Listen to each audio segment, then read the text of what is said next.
Hey everybody, my name is McClintock, and today I would like to talk to you about First Inversion Triads. If you haven't watched my first 4-part series on triads and root position, I highly recommend you go back and check those out, and the links are in the description below. So what is a First Inversion Triad? Well, for me, simply, it is a root position triad, but we're going to take the root and we're going to move it to the end of the line, or we're going to put it on top of the chord.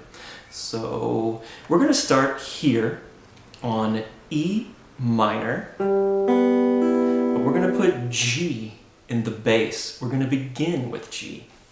So root position, our E minor triad was spelled E, G, B. But now we're going to take that E and we're just going to move it to the top. And so instead of E, G, B, we're going to have G, B, and E. And this is how we're going to build all of our first inversion triads, okay? The third is our starting place, or the third is in the bass. So the formula is now going to be 3, 5, 1, third, fifth, root. So for all of these, I'm going to try to go slow. And I'm going to think of the root position, and then I'm just going to bump the root to the top and build our first inversion triad. So we're going to begin on E minor, which was E, G, B, but now we're going to have G, B, E. So that's going to move us over to F. F was F, A, C, but we're going to move that F to the top, so A, C, F. Continuing up to G. And remember, our F and G were both major from the key of C, so their shapes are going to be the same, no matter if we're in first inversion, second inversion, 85 millionth inversion. It doesn't matter. The major shapes will be the same, the minor shapes will be the same, and we only had one diminished, so I'm not going to worry too much about that. But F was major, and G is also major. So G was spelled GBD. We're going to kick the G up to the end of that. So GBD, G, B, D, G. And now we're going to move to A minor. And notice that E minor was open, or we could think of this, our nut being kind of a bar. And A minor is going to be the same idea. So minor triads are the same shape. So A minor was A, C, E. We're going to move the root to the top, C, E, A.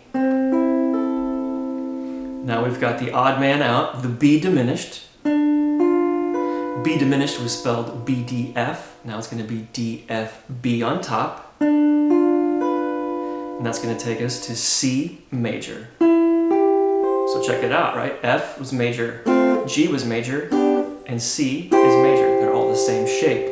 C major in root position was C, E, G. Move the root to the top.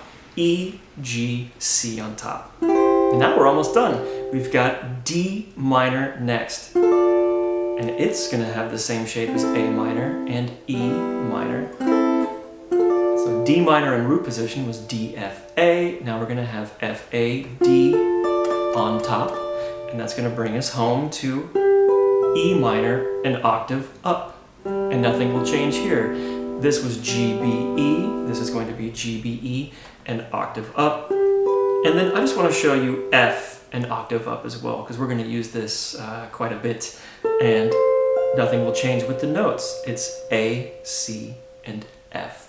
So there are all your first inversion triads on the G, B, and high E strings. About 89% of you who watch this channel are not subscribed. When you subscribe, it helps in 3 ways. It helps tell YouTube that these videos are worth recommending to other guitar players. It helps keep me inspired to make more lessons, and it helps keep you informed about future lessons that are going to come out. It's free for you, and it makes a huge difference. So please hit subscribe. So I've got a little exercise that I like quite a bit, and it's going to be combining root position with our first inversion triads, because we don't want to forget our root position triads while we're learning our new first inversions.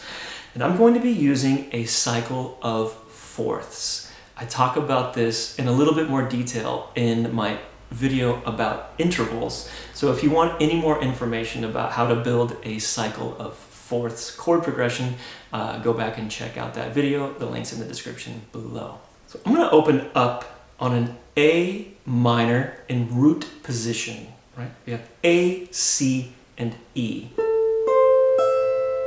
And now I need to figure out what a fourth above A is in the key of C. A, B, C, D.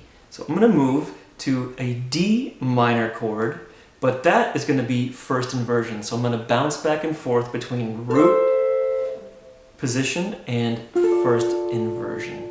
And my cycle is never going to change. I'm just always going to be counting up a fourth to the next chord. So a fourth above D is D, E, F, G. So I'm going to go from D minor in first inversion to G major in root position. So now we're in root position. That means we have to move to a first inversion. A fourth above G is G, A, B, C. So there we are. There's our C major. Now a fourth above C, C, D, E, F is going to be F major in root position. And now we need to go F, G, A, B, and I want to find my B diminished in first inversion. B, D, B, C, D, E, right? It's not easy sometimes, right? But E is a fourth above B, and it's going to be E minor right there. That's why still to this day I'll use my fingers sometimes. E, F, G, A. So I'm on E minor in root position. Now I need to go to first inversion. That's going to be A minor.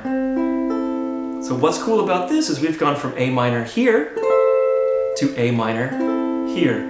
So we're starting to really get some work in. And now I'm going to keep going. So I've got A minor in first inversion now. We started on root position, but now we're on first inversion. So first inversion is going to go to a root position, right? So A minor went up a fourth to D minor. D minor went up a fourth to G. G went to C. C went to F. F went to B, diminished. That went to E minor. And then we can finish off on A minor, but an octave below. I really, really like this exercise. It sounds musical, and in the future, we're going to make some slight changes to this to actually turn this into a real jazz tune. Autumn Leaves is a great example, and all I have to do is make 2 little adjustments to this to make that sound like real music.